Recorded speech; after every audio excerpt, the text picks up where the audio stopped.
Alam nyo ba na ang Peppa Pig ay mayroon pala itong dark theory tungkol sa kanya?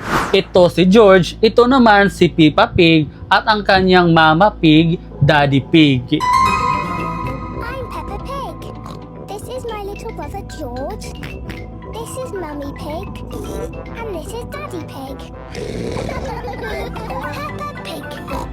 Makikita nyo sa larawan na ito na sila ay masaya at kompleto. Ngunit sino nga ba ang isa pang pig na nakasilip sa bintana ng bahay? Ayon sa mga teorya na ang nakasilip sa bintana na ito ay siya ang totoong Peppa Pig at yung nakikita nyo naman sa palabas ay isang huwad impostor nagpapanggap lamang bilang si Peppa Pig dahil sinasabi na itong si Peppa Pig ay mayroon daw itong sakit na cancer at sobrang malubhana ang kanyang karamdaman. Kaya naman siya ay nakakulong sa loob ng kwarto at binabantayan. Dahil sa sakit niya, ayaw na sana ni Peppa Pig maging pabigat sa kanyang mga magulang kaya nais niya na lamang mawala. May ibang kwento naman na si Peppa Pig ay kinulong na lang daw ito sa loob ng basement at ang ginawa ni Mama Pig at Daddy Pig ay gumawa na lang sila ng anak at ipinangalan ito kay Peppa Pig.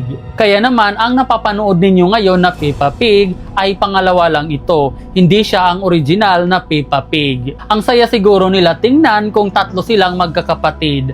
Ano sa tingin ninyo?